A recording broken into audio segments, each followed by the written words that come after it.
The ancient stones of Westminster Hall had witnessed kings fall and empires rise, but never had they sheltered such a gathering of power and grief. As dawn broke over London on that crisp September morning, the most influential leaders of Europe stood in a queue that stretched beyond protocol, beyond politics, beyond the carefully choreographed world they usually inhabited.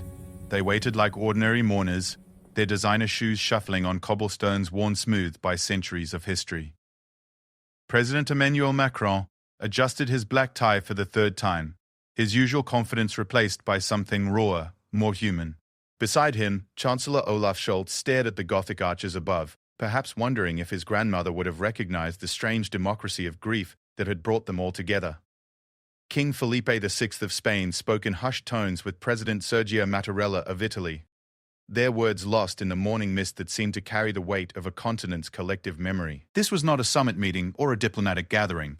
This was something far more profound and infinitely more personal.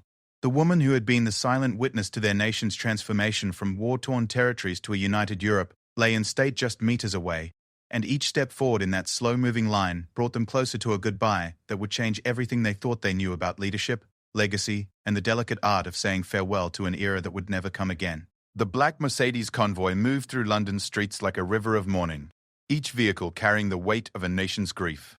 President Emmanuel Macron watched the city pass by through bulletproof glass, noting how even the bustling capital seemed to move with unusual reverence. The French tricolour flew at half-staff from embassy buildings, joining a symphony of lowered flags that painted the skyline in sombre hues. As his motorcade approached Westminster, Macron reflected on the phone call he had received just days earlier. The news of Queen Elizabeth II's passing had reached him during a cabinet meeting in the Élysée Palace. The room had fallen silent as his aide whispered the words that would reshape the diplomatic landscape of Europe forever. The Queen, who had been a constant presence through 14 of France's presidents, was gone. The security checkpoint at Parliament Square buzzed with activity unlike anything London had seen. European leaders arrived in carefully orchestrated intervals, their usual diplomatic protocols adjusted for this unprecedented gathering. Chancellor Olaf Scholz's convoy pulled up moments after Macron's, the German leader emerging into the crisp morning air with the same gravity that had marked his recent speeches about the changing face of Europe. Scholz had known this day would come, but knowing and experiencing proved to be entirely different things. The Queen had been Chancellor to 16 German chancellors, witnessing Germany's transformation from a divided nation to the economic powerhouse of Europe. His grandmother had often spoken of the Queen's visit to Germany in the 1960s, when the wounds of war were still fresh, and the idea of European unity seemed like an impossible dream. King Willem-Alexander of the Netherlands arrived with Queen Maxima, their faces showing the particular weight carried by constitutional monarchs who understood the burden of representing continuity in a changing world. The Dutch royal couple had shared countless formal dinners and state occasions with Queen Elizabeth that this morning felt different from all their previous encounters. The protocols that usually governed their interactions had been stripped away, leaving only the human response to loss. President Sergio Mattarella of Italy stepped from his vehicle with the measured dignity that had characterized his presidency, but those who knew him well could see the emotion he was carefully controlling. Italy's relationship with the British monarchy had spanned centuries, through alliance and conflict, and the Queen had been instrumental in strengthening the bonds between Rome and London in the post-war years. The gathering crowd of European leaders created an unusual scene in the heart of London. These were individuals accustomed to being the center of attention, surrounded by their own security details and protocol officers. Yet here they found themselves part of something larger. The normal hierarchy of diplomatic precedence seemed less important than the shared experience of paying respects to a woman who had shaped their understanding of public service. Spanish King Felipe VI and Queen Letizia arrived to join the growing assembly, their presence adding another layer to the complex web of relationships that defined modern European royalty. Felipe had known Queen Elizabeth as both a fellow monarch and as a link to Spain's own complicated history with Britain. The Queen had witnessed Spain's transition to democracy, the establishment of its constitutional monarchy, and its integration into the European community. Belgian King Philippe and Queen Matilda brought with them the unique perspective of a nation that had served as the headquarters of European unity. Belgium's relationship with Britain had been forged in the trenches of 2 world wars, and the Queen had been a symbol of the alliance that helped rebuild Europe from its ashes.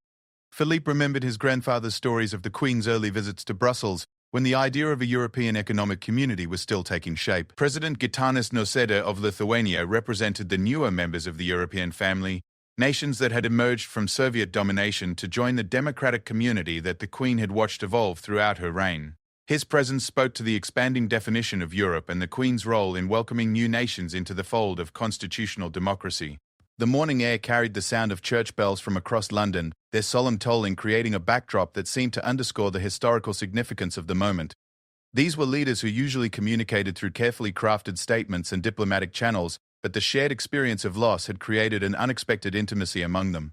Danish Prime Minister Mette Frederiksen arrived with a delegation that included representatives from across the Nordic countries, their presence highlighting the Queen's role in maintaining the delicate balance of relationships across Northern Europe. Denmark's relationship with Britain had ancient roots, but it had been the Queen's personal diplomacy that had helped navigate the complexities of Brexit while maintaining essential ties. As more European leaders gathered in the vicinity of Westminster Hall, the magnitude of the occasion became increasingly apparent. This was not merely a diplomatic gathering or a state funeral, but a recognition that an era was ending. The Queen had been the thread that connected the Europe of 1952, when she ascended to the throne, with the Europe of 2022, when her life came to an end. President Katalin Novak of Hungary brought with her the complex history of a nation that had experienced both Soviet domination and democratic rebirth during the Queen's reign. Hungary's relationship with Britain had evolved dramatically over 7 decades, and the Queen had been a witness to every chapter of that transformation. The security arrangements for the gathering reflected both the importance and the sensitivity of the occasion. These were individuals who had been targets of terrorism, who lived with constant protection, yet the atmosphere around Westminster was more reminiscent of a family gathering than a high-security diplomatic event. The usual barriers between leaders seemed less relevant in the face of shared mortality. President Egils Levits of Latvia represented one of the Baltic states that had regained independence during the Queen's reign, nations that had looked to Britain as an example of democratic stability during their own struggles for freedom. The Queen had personally welcomed these new democracies into the international community, understanding their importance to the broader European project. Swiss President Ignazio Cassis arrived as a representative of Swiss neutrality, a tradition that the Queen had always respected and understood. Switzerland's unique position in Europe had been acknowledged and supported by Britain throughout the Queen's reign, creating relationships that transcended formal alliances. The gathering of so many European leaders in one location created logistical challenges that went far beyond normal diplomatic protocols. Yet there was something remarkably natural about their assembly, as if the shared experience of loss had temporarily dissolved the barriers that usually separated nations and ideologies. President Volodymyr Zelensky's absence was notable and understandable, given the ongoing conflict in Ukraine, but his message of condolence had been among the most moving received by Buckingham Palace. The Queen's final months had been marked by her support for Ukrainian independence, making her passing particularly poignant for a nation fighting for its survival. As the European leaders prepared to enter Westminster Hall, each carried with them the weight of their nation's relationship with the Queen and with Britain. These were complex relationships, marked by cooperation and conflict, alliance and disagreement, but unified by respect for the institution of constitutional monarchy that the Queen had embodied for 7 decades. The moment was approaching when they would move from the public space of Parliament Square into the sacred space of Westminster Hall, where the Queen lay in state. Each leader understood that this transition would mark not just a personal moment of farewell, but a symbolic passing from one era of European history to another. The conversations among the leaders were conducted in hushed tones, reflecting both the solemnity of the occasion and the genuine emotion that many were feeling. These were individuals accustomed to controlling their public expressions, yet the authenticity of their grief was evident to those who observed them closely. As they prepared to enter Westminster Hall, the European leaders represented more than their individual nations. They embodied the evolution of a continent that had been transformed during the Queen's reign from a battlefield into a community of democracies, and they understood that her passing marked the end of an era that had shaped their understanding of leadership, diplomacy, and the possibility of peace. The massive oak doors of Westminster Hall swung open with a weight that seemed to echo through 9 centuries of English history. President Emmanuel Macron was among the first European leaders to cross the threshold, and the immediate impact of the space took his breath away. The medieval hammerbeam roof soared overhead like a cathedral of governance, while the silence was so complete, it felt almost sacred. The Queen's coffin lay on a raised platform in the center of the ancient hall, draped in the royal standard and topped with the imperial state crown, the orb, and the scepter. 4 guardsmen stood motionless at each corner, their heads bowed, creating a tableau of such dignity that even the most experienced politicians found themselves moved beyond their usual diplomatic reserve. Macron approached slowly, his footsteps muffled by the carpet that had been laid for the occasion. He had met the Queen numerous times during his presidency, sharing state dinners and formal ceremonies, but nothing had prepared him for this moment of final farewell. The woman who had welcomed 14 French presidents to Buckingham Palace, who had maintained diplomatic relations through countless changes of government, lay before him in state that was both magnificent and heartbreakingly final. Behind him, Chancellor Scholz entered the hall with the careful deliberation that characterized his approach to all significant moments. The German leader paused just inside the doorway, overwhelmed by the historical weight of the space. This was where Charles I had been tried for treason, where Churchill had lain in state, where the great moments of British democracy had been played out across the centuries. Now it housed the final chapter of the longest reign in British history. The silence in Westminster Hall was not empty, but filled with presence. Every European leader who entered felt the weight of history pressing down upon them. The accumulated memories of a woman who had witnessed the transformation of Europe from a continent of nation-states to something approaching a unified community. The Queen had been the one constant through all of that change, the fixed point around which the kaleidoscope of European politics had turned. King Willem-Alexander and Queen Maxima moved together toward the coffin, their royal training evident in their composed demeanor, yet their humanity showing through in subtle ways. Willem-Alexander had inherited his throne during Elizabeth's reign, benefiting from her guidance on the delicate balance between tradition and modernity that constitutional monarchs must maintain. The lessons she had shared about service, duty, and the lonely burden of representing continuity in an era of constant change had shaped his own approach to kingship. President Sergio Mattarella of Italy stood before the coffin for several minutes, his thoughts turning to the many occasions when the Queen had served as a bridge between Britain and continental Europe. During the difficult years following Brexit, when diplomatic relationships were strained, the Queen had maintained personal connections that transcended political disagreements. Her Christmas message in 2019, subtly calling for unity and understanding, had been interpreted by many as a gentle rebuke to the divisiveness that had characterized the Brexit debate. The hall filled gradually as more European leaders entered, each finding their own way to process the magnitude of the moment. Spanish King Felipe VI approached the coffin with Queen Letizia at his side, both remembering the Queen's visit to Spain in 1988, which had helped heal wounds that dated back centuries. The Queen's ability to transform ceremonial occasions into opportunities for genuine diplomacy had been one of her greatest gifts to international relations. Belgian King Philippe stood in quiet contemplation, representing a nation that had served as the heart of European integration throughout the Queen's reign. Belgium's capital had become the de facto capital of Europe during her lifetime, and she had watched with interest and approval as former enemies learned to work together as partners. The Queen's support for European cooperation, expressed always with the careful neutrality required of a constitutional monarch, had been an important factor in Britain's early engagement with European institutions. President Gitanas Nausėda of Lithuania brought with him the perspective of a nation that had regained independence during the Queen's reign. The Baltic states had looked to Britain as an example of democratic resilience, and the Queen's personal interest in their struggles for freedom had meant more than any formal diplomatic recognition. Her quiet support for the independence movements in Eastern Europe had been communicated through gestures rather than words, but its impact had been profound. The atmosphere in Westminster Hall was unlike anything these experienced politicians had encountered. The usual dynamics of international relations seemed suspended in the presence of death and the weight of historical transition. These were leaders accustomed to being the focus of attention, yet here they found themselves united in paying homage to someone whose power had been entirely different from their own. Danish Prime Minister Mette Frederiksen represented the Nordic country's complex relationship with Britain, ties that had been tested by Brexit but remained fundamentally strong. The Queen's Danish heritage through her husband Prince Philip had created personal connections that transcended political boundaries. Her understanding of Scandinavian values of social democracy and constitutional monarchy had helped maintain relationships even during difficult periods. As European leaders continued to enter Westminster Hall, the diversity of the continent's political systems was on full display. Presidents and prime ministers, constitutional monarchs and elected leaders, representatives of federal republics and unitary states, all united in paying respects to a woman who had understood the importance of their differences as well as their shared values. President Katalin Novak of Hungary brought with her the complicated history of a nation that had experienced both oppression and liberation during the Queen's reign.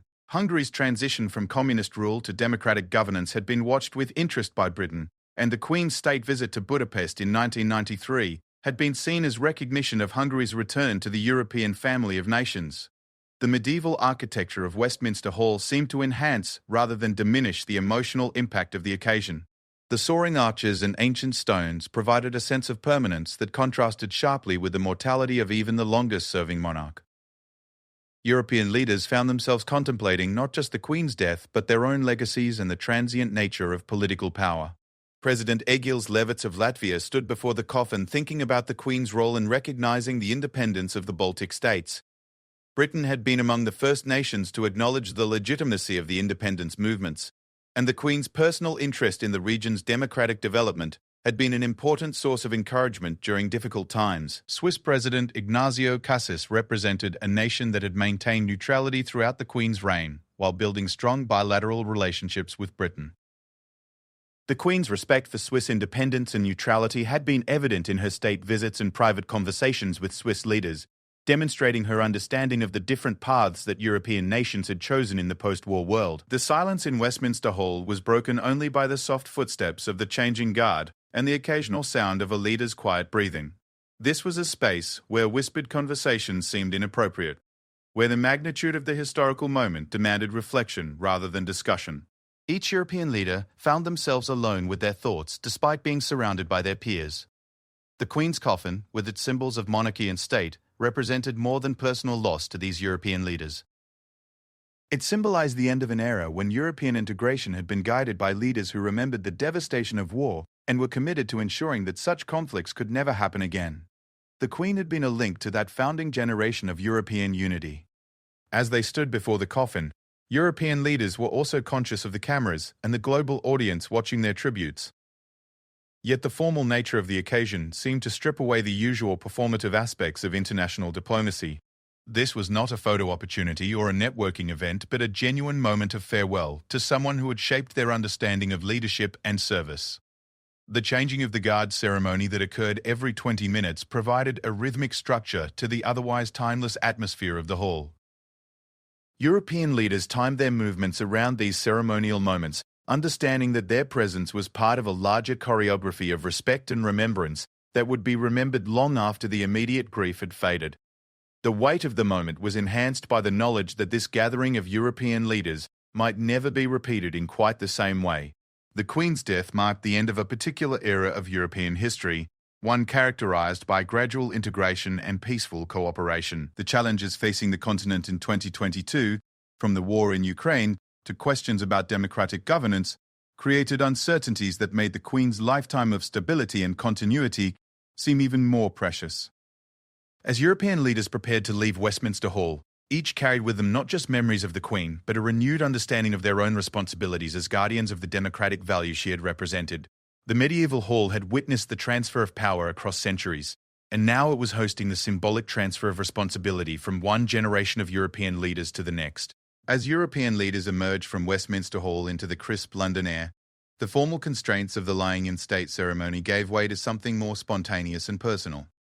Small groups began to form naturally, drawn together by shared experiences and memories of the Queen that transcended the usual boundaries of diplomatic protocol.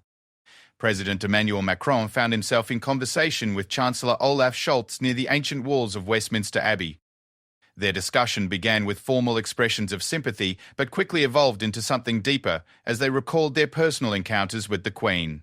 Macron spoke of her final meeting with him just months earlier, when despite her advancing age and obvious frailty, she had demonstrated the same sharp intelligence and gentle humour that had characterized their previous encounters. Scholz nodded thoughtfully, sharing his own memory of the Queen's visit to Germany in 2015, when she had addressed the Bundestag in German, a gesture that had moved many of his colleagues to tears. The Chancellor reflected on how that speech had represented more than diplomatic courtesy. It had been a recognition of Germany's transformation and its place in the modern European family of nations. King Willem-Alexander joined their conversation, bringing with him the unique perspective of someone who had inherited his throne during Elizabeth's reign. He spoke of the private correspondence they had maintained, letters that had offered insights into the challenges of constitutional monarchy in an era of rapid social change. The Queen's advice about balancing tradition with adaptation had been invaluable as he navigated his own role as a modern European monarch. Their conversation was interrupted by the arrival of King Felipe VI of Spain and President Sergio Mattarella of Italy, who had been engaged in their own discussion about the Queen's role in European integration. Felipe shared memories of the Queen's state visit to Spain in 1988, which had marked a turning point in Anglo-Spanish relations after centuries of rivalry and misunderstanding. The Queen's ability to acknowledge historical grievances while looking toward future cooperation had been a masterclass in diplomatic healing. Mattarella spoke of the Queen's understanding of Italy's complex political system, her patient willingness to work with multiple Italian prime ministers and presidents, despite the frequent changes of government in Rome.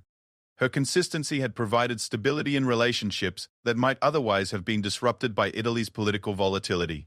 Belgian King Philippe approached the group with President Gitanas Nausėda of Lithuania, their conversation having covered the Queen's role in the expansion of European democratic values eastward. Philippe recalled the Queen's interest in the European project, her careful questions about the mechanics of European integration, and her obvious pride in Britain's role in building the post-war order. Nausėda shared a story that had deeply moved him. The Queen's personal message of congratulations when Lithuania regained its independence in 1990. At a time when the future of the Baltic states remained uncertain, the Queen's recognition had carried weight far beyond its ceremonial significance. It had represented the endorsement of established European democracy for the emerging democracies of Eastern Europe. The informal gathering grew as Danish Prime Minister Mette Frederiksen joined them, bringing with her memories of the Queen's Danish connections through Prince Philip. She spoke of the Queen's understanding of Scandinavian social democracy, her appreciation for the Nordic model's balance between monarchy and egalitarianism, and her interest in Denmark's approach to European integration. President Katalin Novak of Hungary arrived with President Egils Levits of Latvia, both carrying stories of the Queen's support for their nation's democratic transitions. Novak recalled the Queen's state visit to Hungary in 1993, coming just 4 years after the fall of communism. The visit had been more than ceremonial. It had been a powerful symbol of Hungary's return to the European community of nations. Levits shared his memories of the Queen's role in recognizing Latvian independence, her understanding of the Baltic states' unique position between East and West, and her support for their integration into European and Atlantic institutions. The Queen's personal interest in the region's development had been evident in her private conversations with Baltic leaders throughout the 1990s and 2000s. Swiss President Ignacio Casas brought a different perspective to the gathering, representing a nation that had chosen neutrality while maintaining close relationships with both Britain and the European Union. He spoke of the Queen's respect for Swiss independence, her understanding of the different paths that European nations had chosen in the post-war world, and her ability to maintain relationships across political boundaries. The conversation naturally turned to the Queen's final years, and her approach to Brexit, a topic that had tested many European relationships. Several leaders shared their memories of private discussions with the Queen during this difficult period, when her constitutional role prevented her from expressing political opinions publicly, but her personal commitment to European friendship remained evident in subtle ways. Macron recalled a conversation in which the Queen had spoken about the importance of maintaining personal relationships even when political relationships became strained. Her emphasis on the distinction between temporary political disagreements and enduring cultural and historical connections had helped many European leaders navigate the complexities of Brexit while preserving essential partnerships. The informal gathering was taking place against the backdrop of Westminster's ancient architecture, with the Towers of Parliament and Westminster Abbey providing a visual reminder of the continuity that the Queen had represented. European leaders found themselves standing in a space where centuries of English and British history had unfolded, discussing a woman who had personally witnessed and shaped much of that history's modern chapter. King Willem-Alexander shared a story about the Queen's final birthday celebration earlier in 2022, when she had appeared on the balcony of Buckingham Palace despite her obvious physical limitations. The image of her determination to fulfill her duties until the very end had impressed European leaders who understood the burdens of public service but had rarely seen them carried with such grace and persistence. The conversation was joined by more European leaders who had completed their time in Westminster Hall, each bringing additional memories and perspectives. President Frank-Walter Steinmeier of Germany, who had arrived separately from Chancellor Scholz, spoke of the Queen's role in German-British reconciliation after World War II, her personal relationships with German leaders, and her symbolic importance in healing the wounds of conflict. President Alexander Van der Bellen of Austria shared memories of the Queen's understanding of Austria's unique position in post-war Europe, her support for Austrian neutrality, and her interest in Austria's role as a bridge between East and West during the Cold War. The Queen's state visit to Austria in 1969 had been particularly meaningful during a period when Austria was still defining its place in the European order.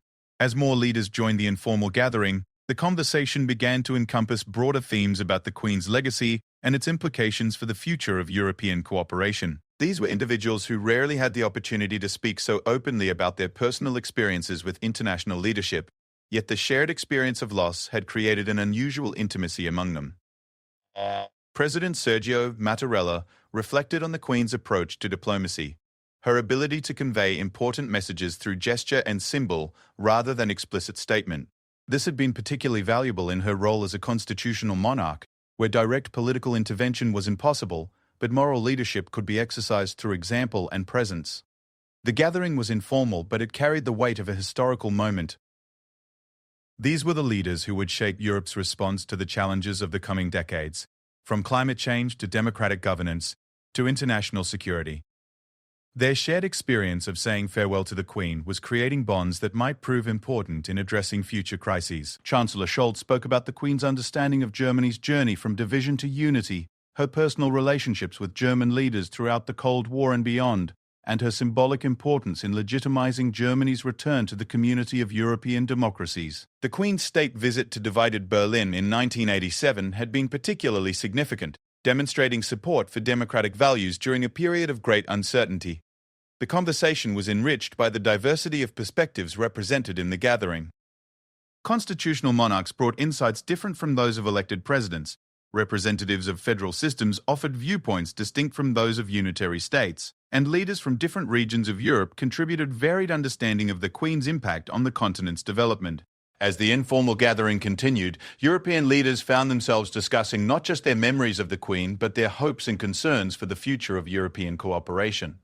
The Queen's death marked the end of an era, but it also represented an opportunity to reaffirm the values and principles that had guided European integration throughout her reign. The setting of their conversation, in the heart of London with the symbols of British democracy surrounding them, provided a powerful reminder of the institutional foundations that the Queen had protected and preserved throughout her reign. European leaders were conscious that they were standing in a place where democratic governance had evolved over centuries, shaped by the same traditions of constitutional monarchy that the Queen had embodied. As afternoon shadows began to lengthen across Westminster, the informal gathering of European leaders gradually began to disperse, but not before each had contributed to a conversation that would be remembered as more than a diplomatic courtesy. It had been a genuine exchange of perspectives on leadership, legacy, and the challenges facing European democracy in an uncertain world. As the afternoon sun cast long shadows across the Thames, European leaders found themselves drawn into deeper conversations about the nature of leadership and the legacy they hoped to leave.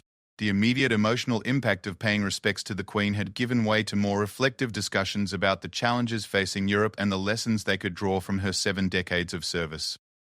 President Emmanuel Macron stood on the terrace of the French ambassador's residence, looking out over London's skyline while engaged in conversation with several of his European counterparts. The view encompassed centuries of architectural history, from medieval churches to modern skyscrapers, providing a visual metaphor for the continuity and change that had characterized the Queen's reign.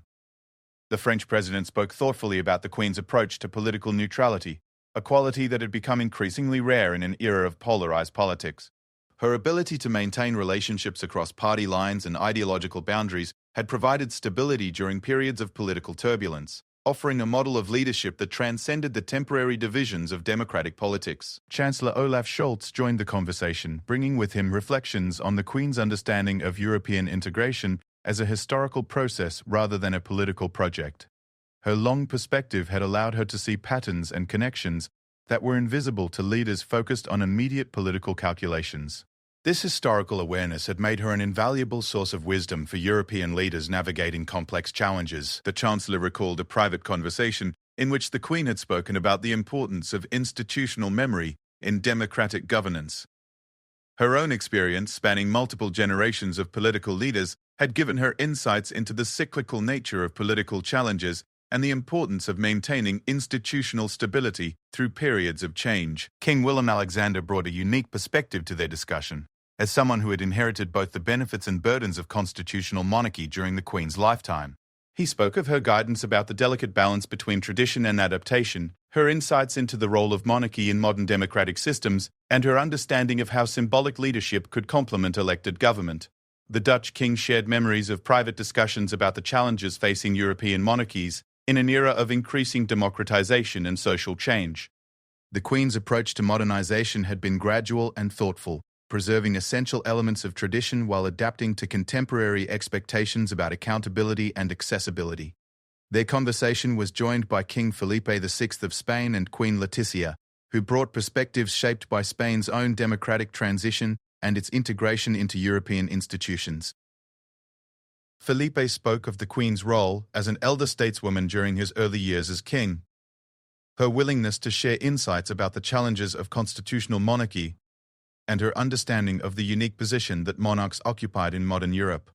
President Sergio Mattarella of Italy contributed thoughts about the Queen's relationship with republican forms of government, her respect for different constitutional systems, and her ability to work effectively with leaders regardless of their political structures. The Italian president reflected on how the Queen's personal diplomacy had often been more effective than formal governmental channels in maintaining relationships during difficult periods. The gathering was joined by Belgian King Philippe, who brought with him reflections on the Queen's role in European integration from the perspective of a nation that had served as the headquarters of European unity. Philippe spoke of the Queen's careful support for European cooperation, expressed always with the constitutional neutrality required of a monarch, but evident in her personal relationships with European leaders. President Gitanas Nausėda of Lithuania offered insights into the Queen's impact on the expansion of European democratic values eastward. His perspective, shaped by Lithuania's experience of regaining independence during the Queen's reign, highlighted her role in legitimizing the democratic aspirations of Eastern European nations and supporting their integration into European institutions. The Lithuanian president shared reflections on the Queen's understanding of the fragility of democratic institutions shaped by her experience of witnessing both the rise and fall of various political systems throughout her reign. Her commitment to constitutional governance had been informed by an awareness of how quickly democratic norms could be undermined if not carefully protected. Danish Prime Minister Mette Frederiksen brought Nordic perspectives to the conversation, reflecting on the Queen's appreciation for Scandinavian approaches to democracy and social welfare. The Danish Prime Minister spoke of the Queen's interest in the Nordic model's balance between individual freedom and social solidarity, and her understanding of how different European nations had developed distinct approaches to democratic governance. The conversation naturally turned to contemporary challenges facing European leadership, with participants drawing connections between the Queen's approach to governance and the current political climate. Several leaders reflected on the increasing polarization of democratic politics and the Queen's example of maintaining dignity and neutrality in the face of political controversy. President Katalin Novak of Hungary contributed perspectives shaped by her country's experience of democratic transition and its ongoing challenges with European integration. She spoke of the Queen's patience with the complex process of democratic development, her understanding that institutional change required time and careful nurturing, and her recognition that different nations might follow different paths toward democratic governance. The Hungarian president reflected on conversations with the Queen about the importance of civil society in supporting democratic institutions, her interest in the role of non-governmental organizations in promoting democratic values, and her understanding of how cultural and historical factors influence the development of democratic norms. President Egils Levits of Latvia brought perspectives shaped by his nation's experience of occupation and liberation, offering insights into the Queen's role in supporting the restoration of Baltic independence. He spoke of her understanding of the psychological as well as political dimensions of democratic transition, her recognition that nations emerging from authoritarian rule needed both practical support and symbolic recognition. The Latvian president shared reflections on the Queen's approach to international law and human rights, her quiet but consistent support for democratic principles, and her understanding of how personal relationships between leaders could support broader political objectives. Her diplomacy had often been most effective when it was least visible, working through private channels to address sensitive issues. Swiss President Ignazio Cassis offered a different perspective on the Queen's legacy, shaped by Switzerland's unique position as a neutral nation that maintained close relationships with both Britain and the European Union. He spoke of the Queen's respect for Swiss independence, her understanding of the value of neutrality in international relations, and her ability to maintain relationships across political boundaries. As the conversation continued, European leaders found themselves discussing not just the Queen's approach to leadership, but their own responsibilities as guardians of democratic values in an uncertain world. The challenges facing Europe in 2022, from the war in Ukraine to questions about economic integration, had created new pressures on democratic institutions that required careful navigation. Several participants reflected on the Queen's approach to crisis management, her ability to provide stability during periods of uncertainty, and her understanding of when to intervene and when to maintain careful neutrality. Her response to various crises throughout her reign had demonstrated the importance of institutional continuity in supporting democratic resilience. The conversation was enriched by discussions of specific examples of the Queen's leadership during critical moments in European history. Leaders shared memories of her responses to various crises, from the Cold War to terrorism to economic recession, highlighting her consistent commitment to democratic values and international cooperation. President Frank-Walter Steinmeier of Germany, who had joined the conversation later in the afternoon, brought perspectives shaped by his experience as both a diplomat and a head of state. He reflected on the Queen's understanding of the importance of personal relationships in international diplomacy, her ability to maintain trust across political boundaries, and her recognition that effective leadership often required patient, behind-the-scenes work. The German president shared insights into the Queen's approach to reconciliation, particularly relevant given Germany's complex relationship with Britain throughout her reign. Her ability to acknowledge historical grievances while working toward future cooperation had been essential in healing the wounds of war and building the foundations for European peace. As evening approached, the conversation among European leaders began to focus on the lessons they could draw from the Queen's example for their own leadership challenges. The complexity of modern European governance, with its multiple layers of national and supranational authority, required skills similar to those the Queen had demonstrated throughout her reign. Several participants reflected on the importance of long-term thinking in political leadership, a quality that the Queen had embodied throughout her reign. Her ability to see beyond immediate political calculations had allowed her to build relationships and support institutions that proved resilient over time, providing a model for contemporary leaders facing short-term political pressures. The gathering concluded with reflections on the future of European cooperation and the role that personal relationships between leaders would play in addressing coming challenges.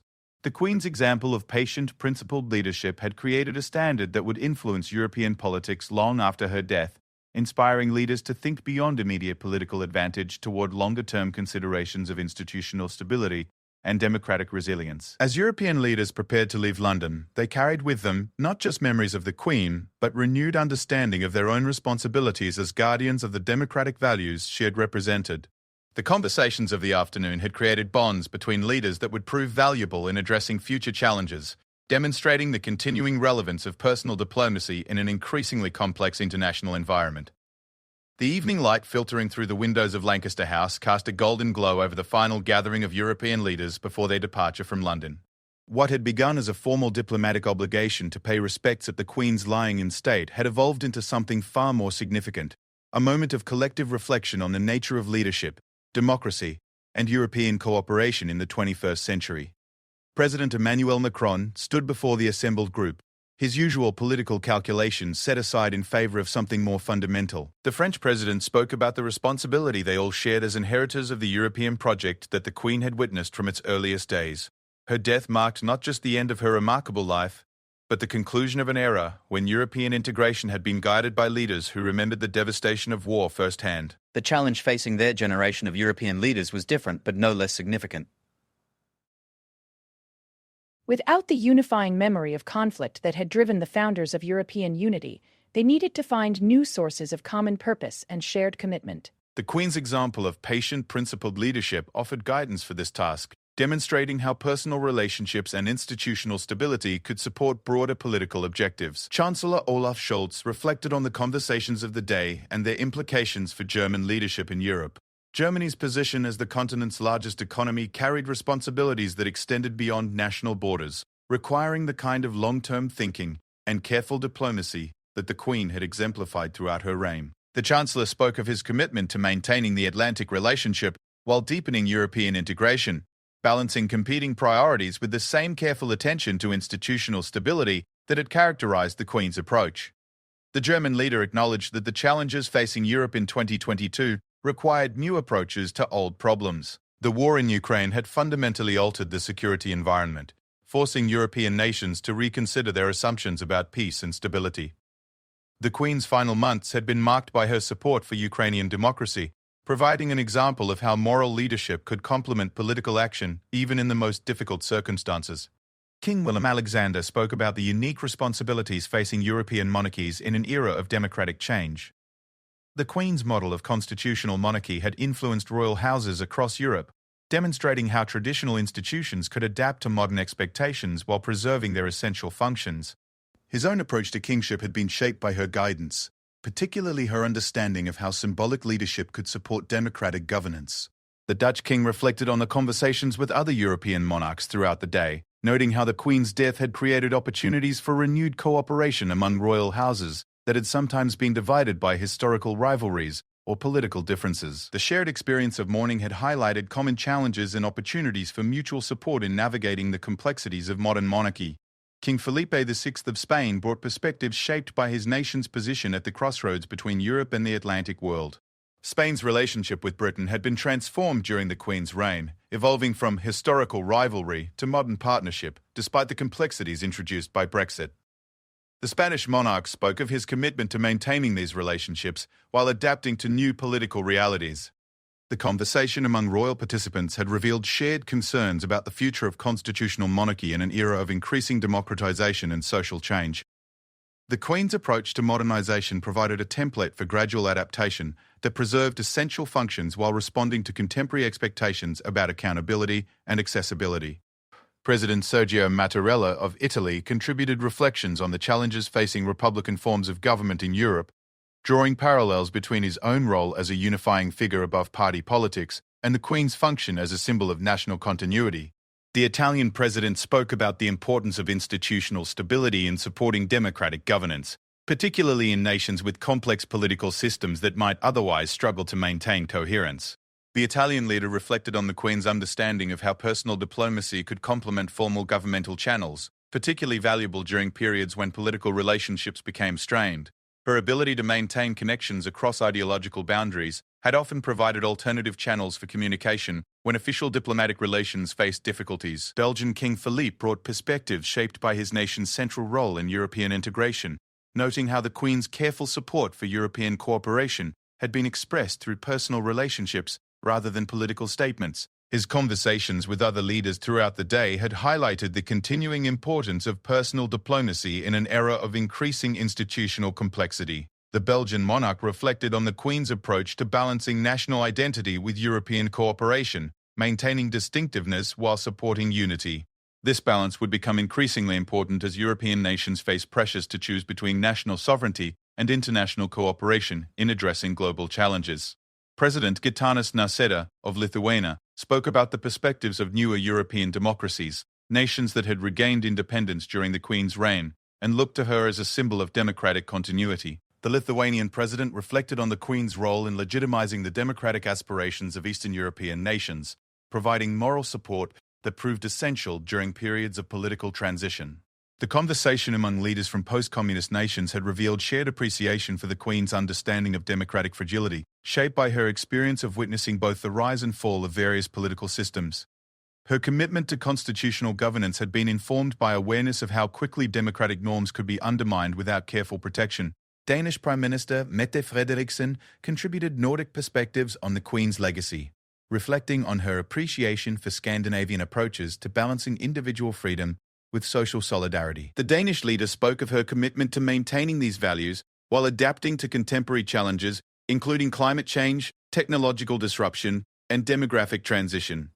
The Nordic perspective highlighted the Queen's understanding of how different European nations had developed distinct approaches to democratic governance while maintaining shared commitment to fundamental values. This diversity within unity would become increasingly important as Europe faced pressures to develop common responses to global challenges while respecting national differences. As the formal gathering concluded, European leaders began to contemplate their return to national capitals and the challenges awaiting them there. The shared experience of paying respects to the Queen had created bonds that transcended normal diplomatic relationships, providing a foundation for future cooperation that might prove essential in addressing coming crises. President Katalin Novak of Hungary reflected on her nation's complex relationship with European institutions, noting how the Queen's example of patient, principled leadership offered guidance for navigating contemporary challenges while maintaining essential democratic values. The Hungarian president spoke of her commitment to finding common ground with European partners while addressing legitimate concerns about national sovereignty. President Egils Levits of Latvia brought perspectives shaped by his nation's experience of occupation and liberation, reflecting on the Queen's role in supporting the restoration of Baltic independence. The Latvian president spoke of his commitment to maintaining democratic values while addressing security challenges in an increasingly uncertain international environment. Swiss President Ignacio Casas offered reflections on neutrality and international cooperation, drawing on his nation's unique experience of maintaining independence while building close relationships across political boundaries. The Swiss perspective highlighted the Queen's understanding of how different approaches to international relations could coexist within a broader framework of shared values and common objectives. As evening deepened over London, European leaders prepared for their departure with a renewed sense of purpose and shared responsibility. The Queen's death marked the end of an era, but it also represented an opportunity to reaffirm the values and principles that had guided European integration throughout her reign while adapting them to contemporary challenges. The conversations of the day had revealed both the complexity and the importance of the task facing European leadership in the coming decades. Without the unifying memory of war that had driven earlier generations, contemporary leaders needed to find new sources of common purpose while maintaining the institutional stability and personal relationships that the Queen had demonstrated were essential for effective governance. The informal diplomacy that had characterized much of the day's interactions provided a model for the kind of personal relationships that would be necessary to address future challenges. The Queen's example of patient, behind-the-scenes work to build trust and understanding offered guidance for leaders operating in an era of increasing political polarization and social division. As European leaders departed London, they carried with them not just memories of a remarkable woman, but a renewed understanding of their own responsibilities as guardians of democratic values in an uncertain world. The Queen's legacy would continue to influence European politics long after her death, inspiring leaders to think beyond immediate political advantage toward longer-term considerations of institutional stability and democratic resilience. The challenge facing the next generation of European leaders was to build upon the foundation of peace and cooperation that the Queen had helped to establish, while adapting to new realities including technological change, climate disruption, and shifting global power dynamics. Her example of principled leadership and institutional continuity would provide guidance for this complex task, demonstrating how personal integrity and long-term thinking could support broader political objectives. The final image of European leaders departing Westminster carried symbolic weight that extended far beyond the immediate occasion. They were leaving not just a funeral ceremony, but a historical moment that marked the transition from one era of European history to another.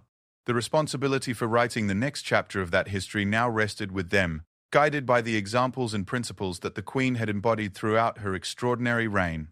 The conversations and connections forged during their time in London would continue to influence European politics in ways both visible and hidden, demonstrating the continuing relevance of personal diplomacy in an increasingly complex international environment. The Queen's final gift to European leadership may have been the reminder that effective governance requires not just political skill, but the deeper qualities of character and commitment that she had demonstrated throughout 7 decades of service to democratic values and international cooperation.